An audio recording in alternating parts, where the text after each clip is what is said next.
Good day po sa lahat, si Fiscal EJ po ito. Tanong, meron na bang batas ang Pilipinas na nagpaparusa sa sino mang nagkakalat ng fake news?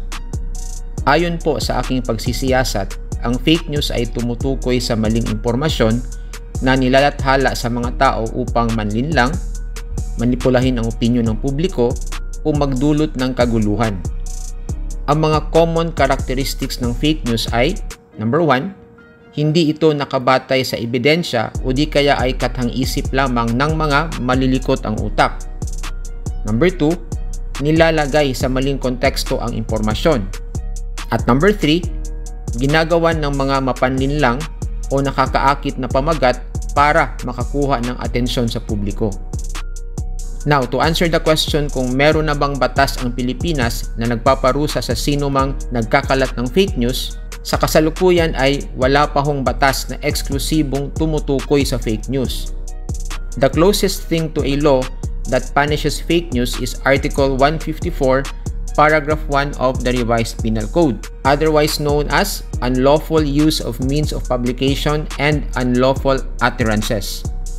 Sa ilalim ng batas na ito, ipinagbabawal at pinaparusahan ang paglalathala o pagkakalat ng peking balita na maaaring magdulot ng panganib sa pampublikong kaayusan o maaaring makapinsala sa interes o kredito ng Estado.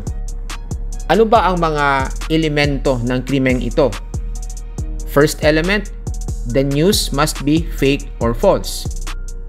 Second element, ang fake news ay ikinakalat sa pamamagitan ng print, lithography o sa ibang paraan ng publikasyon tulad ng TV at radio broadcast o sa makabagong platform tulad ng social media.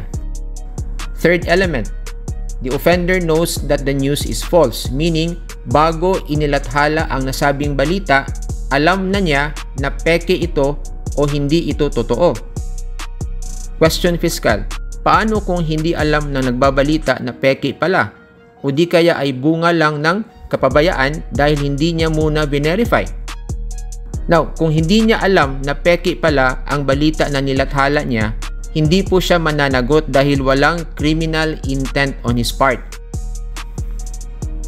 At fourth element, ang peking balita ay maaaring magdulot ng panganib sa pampublikong kaayusan o maaaring makasira sa interes o kredito ng Estado o gobyerno. Under this fourth element, hindi na kinakailangan na ang paglalathala ng peking balita ay talagang nagdulot ng pampublikong kaguluhan o nakapinsala sa interes o kredito ng Estado. Ang simpleng posibilidad na magdulot ito ng panganib o pinsala ay sapat na. Let me give you some examples. Example number 1. May isang sikat na influencer na nagkalat ng maling balita online tungkol sa hindi totoong krisis sa kalusugan. Ang peking impormasyon ay nagdulot ng labis na takot na nag-udyok sa mga tao na mag-hoard ng mga gamot at bumili ng mga produkto ng sobra.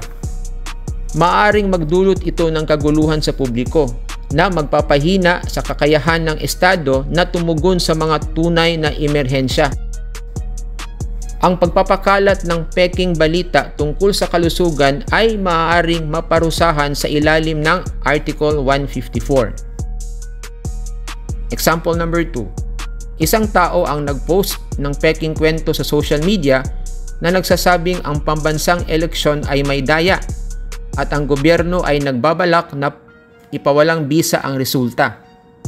Ito ay nagdulot ng kalituhan at pagkadismaya sa mga botante na maaaring makasira sa tiwala ng publiko sa proseso ng halalan at magdulot ng hindi pagkakasundo.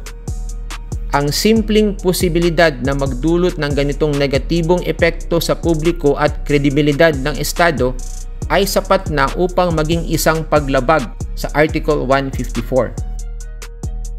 Sa mga nasabi ko pong halimbawa, kahit hindi tuluyang mangyari ang mga masamang epekto, ang posibilidad ng ganitong pinsala ay sapat na upang magdulot ng pananagutan under this penal provision. Question Fiscal, yung ibinalita ni former President Duterte tungkol sa di umanong invalid budget na mabilis namang pinasinungalingan ni President BBM.